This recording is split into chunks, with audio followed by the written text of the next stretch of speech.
I'm going to invite everybody in and grab a chair. If you don't have one. This morning I wanted to share briefly about why we're here. How many of you know Bob has a problem with chairs? What's his problem? They have to be straight. There's a reason for that, and I don't even know if Bob knows why. The reason that we're here is for the chair. We're here for every chair. In 2003, we started Broken Chains. I went to an auction at my work out by you guys, Jerry and Anita, at the Little Sisters of the Poor. I bought 12 of these for $60. Put them in my basement for Bible study. We had 13 people show up. And didn't have enough chairs. That's a good problem.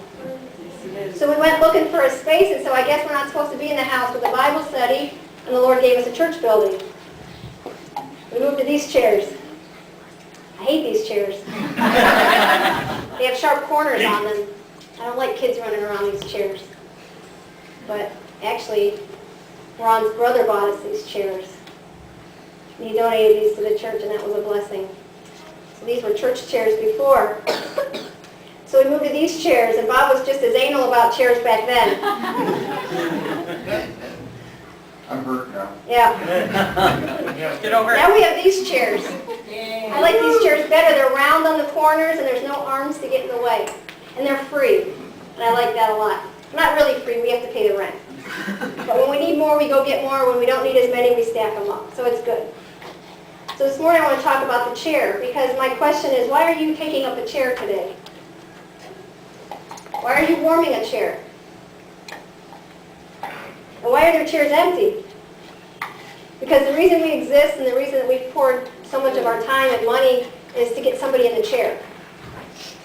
You're like, oh, that's pretty self-serving, isn't it? No.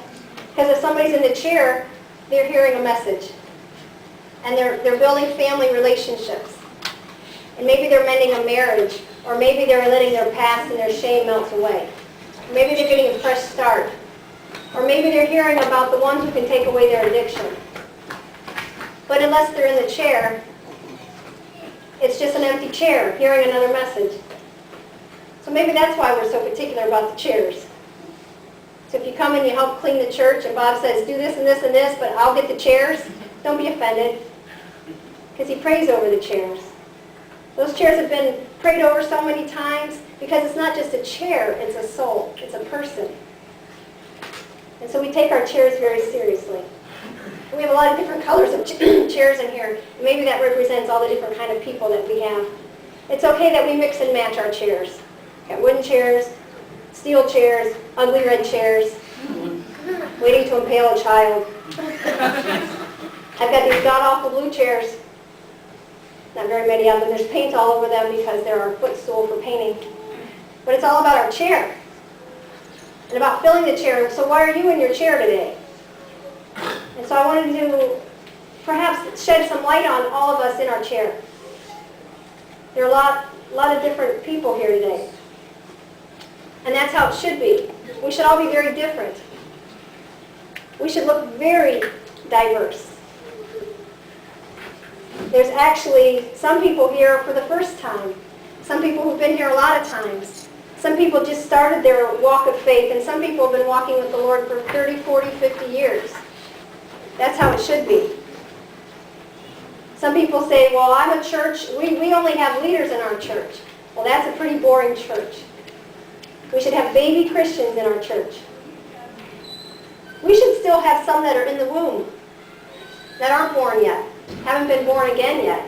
Those are the ones that we bring that need to hear the message that have not yet started to follow Christ. We talked about Mother's Day last week being pregnant spiritually.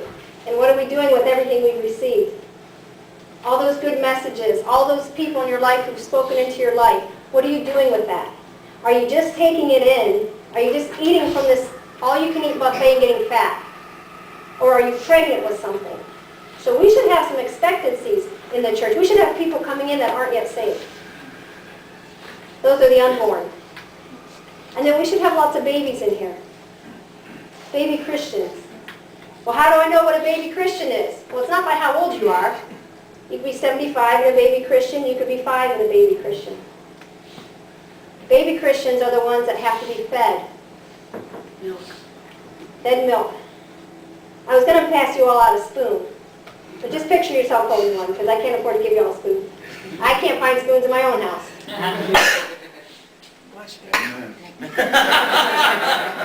I bought plastic ones to get through the way. So the baby Christian's the one that you have to feed. The baby Christian's the one that doesn't hear the gospel or doesn't read the Bible unless you read it for them at church. And you're like, oh, that kind of sounds like me. Well, maybe you're a baby Christian. You have to crawl before you can walk.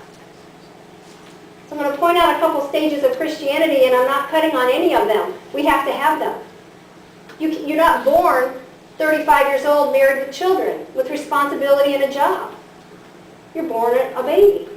So the baby Christian's the one that throws temper tantrums, wants everything their way, doesn't want to listen to authority.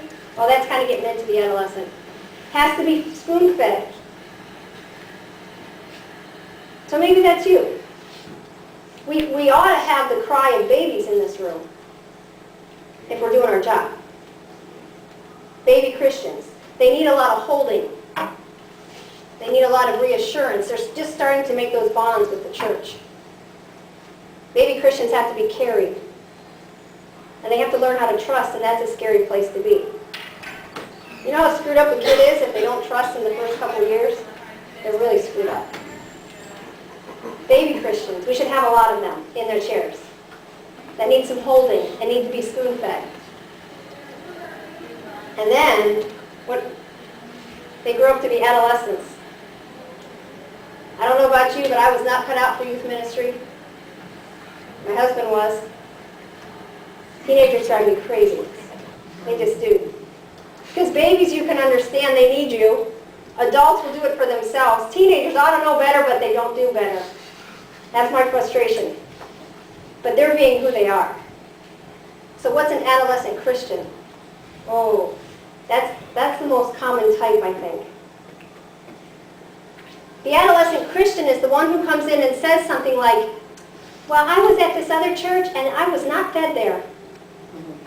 Oh, really? I thought you were supposed to be feeding yourself by now. You wanted someone to put the spoon in your mouth for you?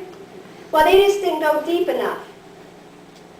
Well, I thought about this. The first 4 words of the Bible could carry you for a year. In the beginning, God.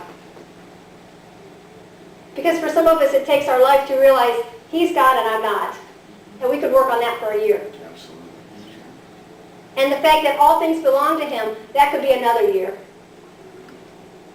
And the fact that He's the author and finisher, and everything we have comes from Him, that could take another year. So the adolescent Christian is the one that often says, well, I wasn't being fed there, and they feel it important to come and tell me all the things wrong with their other church. That's an adolescent. It is what it is. It's just the stage they're in. They think of something, it comes right out their mouth. We're not talking about teenagers for real. We're talking about adolescent Christians. It's not deep enough. They don't feed me. Like I said, if your teenager still needs to be spoon-fed, you've got some serious problems. And if you want someone to feed you, then you're a baby Christian. Are you following me? The adolescent Christian is a wonderful blessing to the church because they have so much energy. They're doers. They can get things done. They just don't often think twice before they talk. There's all that, and girls are the worst. So think of that, your adolescent girls. So-and-so did this, and so-and-so did this.